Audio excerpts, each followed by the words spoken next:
let's get to that game. Wisconsin and Nebraska, 31-24 overtime win for Wisconsin. Happy for Luke Fickell. You could Yeah. see and feel the emotion after the game when Catherine was talking to him on the sideline. Braelon Allen, we didn't even think was going to play, and he finishes with 2 touchdowns. I mean, that was a gutsy performance by him. Tanner Mordecai's playing through a lot of pain in his throwing hand after the broken hand not even a month and a half ago.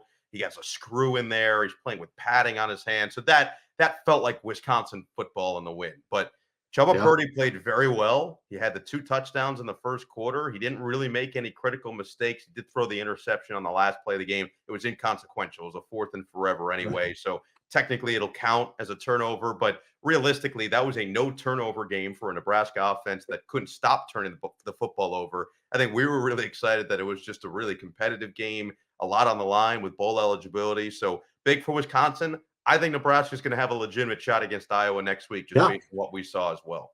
Yeah, I do too. I really think they will have a shot at him because I think Brock, I called him that in the game too. I think Chubba Purdy gives them a whole completely different look and feel offensively because he is a legit quarterback. He can throw the football, right? He can throw in their play action and their drop back stuff. But as we saw, he's a dynamic runner as well. Yeah. So to me, I think that he gives them a great chance going forward for the rest of this year. You know, I think he's more versatile and can throw the football better than Harburg.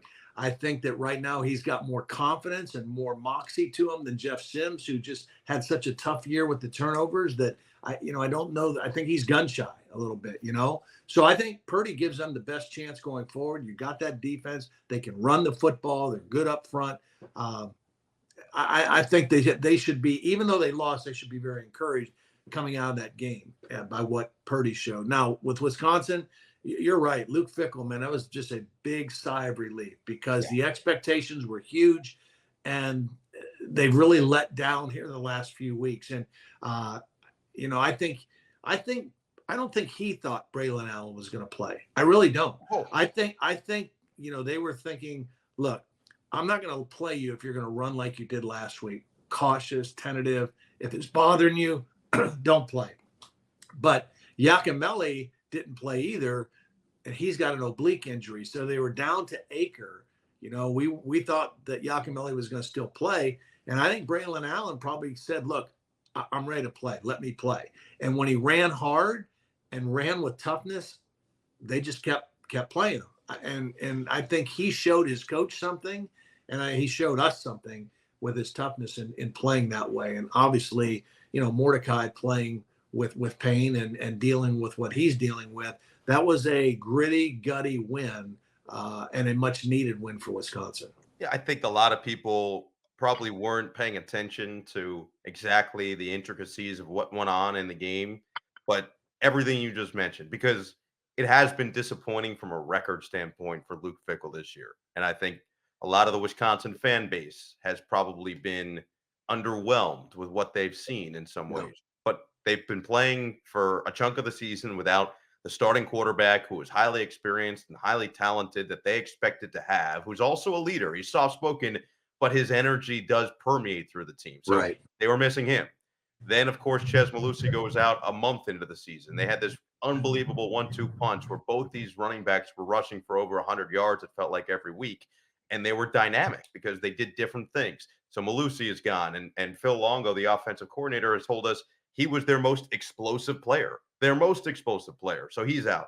Then Braelon Allen goes down. So now you don't even have any of those three. And those might have been the three most important players to their offense.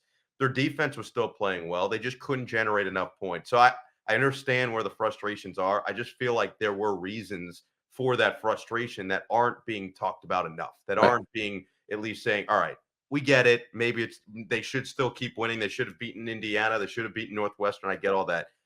They're playing without three of their most important offensive players. And even that Northwestern game, Tanner Mordecai comes back. It's his first game back with a screw in his hand, trying to learn how to grip the ball the right way, throw the ball the right way. He fumbled it when he was carrying it. To me, this showed that they still have that grit. They still have that intensity that their coaching staff and their players were looking for. I was really impressed by Wisconsin. And as I said, I was really impressed by both teams, honestly. Yeah. Well, and consider this also.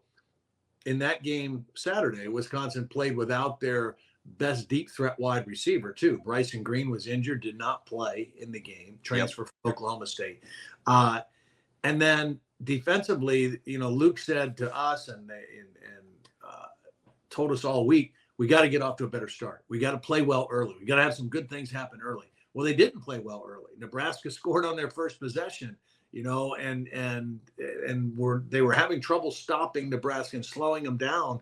And Chubba Purdy got off to a fast start. So they didn't start fast, but they settled down defensively and ended up playing an outstanding game. And they played it, for the most part, most of that game without their best defensive player. I mean, Waller got hurt on making a tackle, coming into the game, 95 tackles on the season. Their leading tackler, their vocal leader, the guy that called the whole team out, the whole defense out during the week. Now he's out of the game, so they had to play without him. And I thought defensively, particularly in the second half and overtime, they played outstanding. It will be interesting to see what Chubba Purdy looks like against that Iowa defense.